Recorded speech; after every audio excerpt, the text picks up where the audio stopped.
Le jardin chinois est un des accomplissements de la civilisation chinoise. Le jardin chinois est une sorte d'anti-Versailles.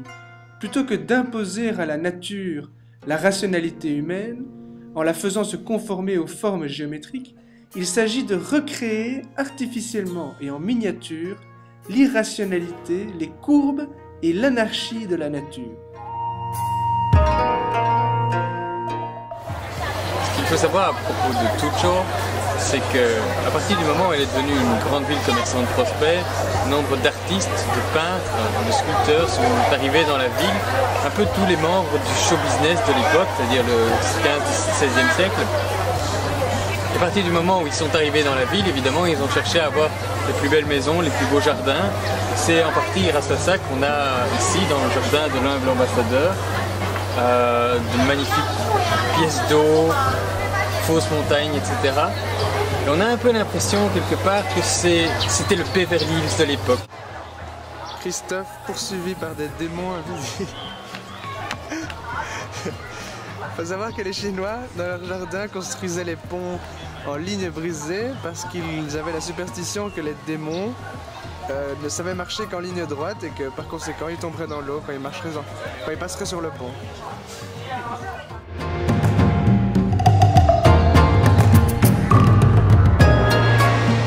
Comme on l'a vu, les jardins-parcs chinois sont vraiment exquis.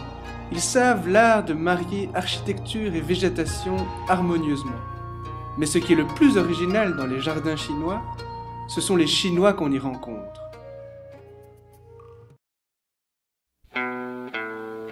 People are strange when you're a stranger. Faces look ugly when you're alone. Women seem wicked when you're unwanted. Streets are uneven when you're down. When you're strange, faces come out of the rain. When you're strange, no one remembers your name. When you're strange, when you're strange, when you're strange. People are strange when you're a stranger. Faces look ugly when you're alone. Women seem wicked when you're unwanted. Streets are uneven when you're down.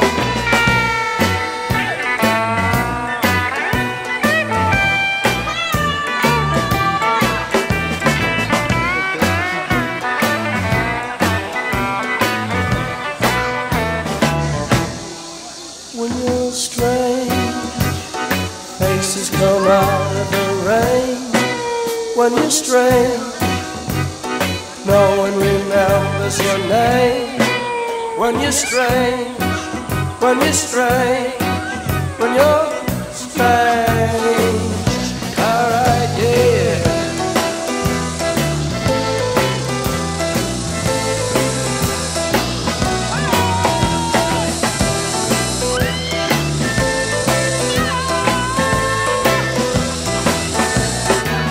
When you're strange, faces come out of the rain.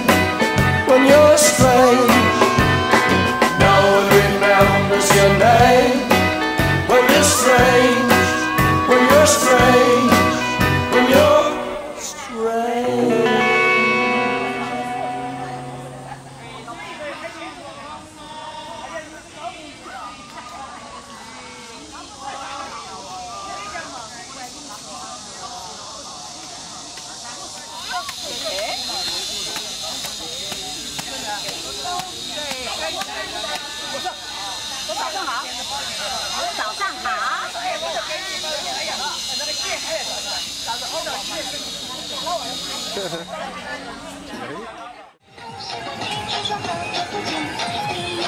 Nous sommes à Jingdezhen, nous n'avons jamais su comment ça se prononce, sur la place du peuple. Et voilà, du tai chi moderne.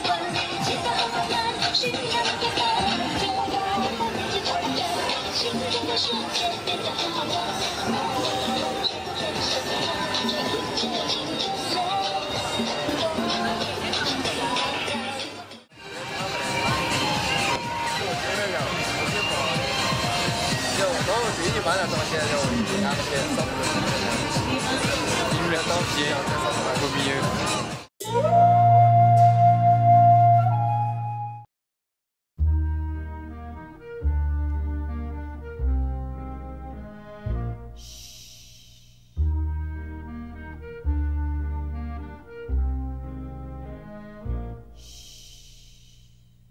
It's oh so quiet.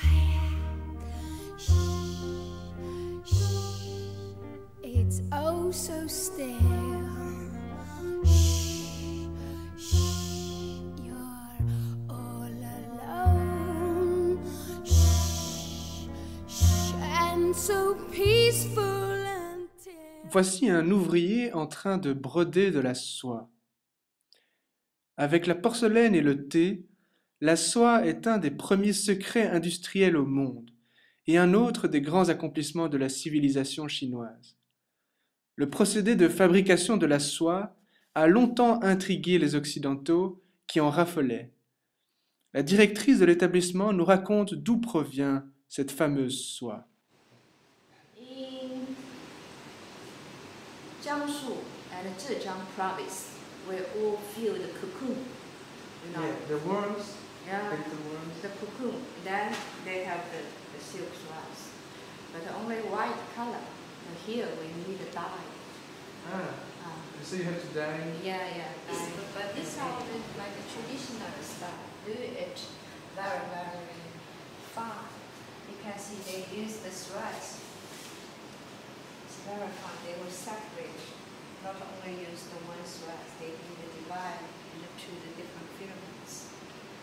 If for someone very detailed work, sometimes they need to divide the one thread into the 48 filaments, just one, just like one of the fourth human hair.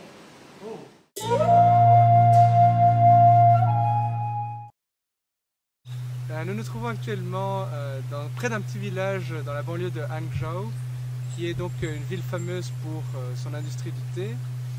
Donc la Chine a été la première à découvrir, à utiliser le thé. C'était à l'époque de la première dynastie Qin et à la période des Trois Royaumes. Donc à cette époque-là, les grands consommateurs de thé, c'était essentiellement les aristocrates et les grands clercs. Et ensuite, cette culture du thé qui avait son origine dans l'ancienne région du Bashu, actuellement les régions du Sichuan et du Yunnan, elle s'est propagée ensuite dans tout l'empire via le grand fleuve Yangtze. Et le thé a véritablement pris son essor, son épanouissement sous la dynastie des Tang et puis sous la dynastie des Song. C'est à cette époque que le thé devient véritablement un art de vivre, notamment grâce au passage de l'ébouillantement du thé à la technique de l'infusion qui est plus propice à des cérémonies rituelles.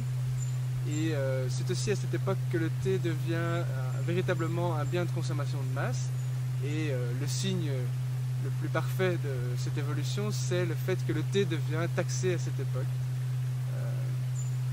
Et notamment, le thé, c'est à cette époque que des traités carrément sont rédigés sur le sujet, même des poèmes et des odes au thé par des lettrés sous-employés par l'État mandarin.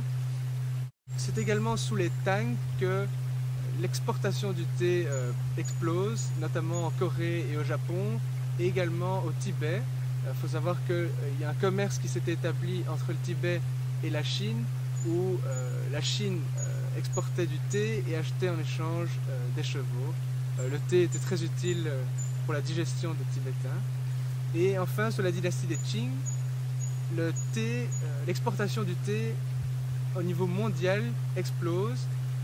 Il y a un monopole chinois du marché du thé mondial, mais cette suprématie s'arrête avec le vol par les Anglais de certains plants de thé qu'ils vont importer en Inde et désormais faire concurrence aux Chinois.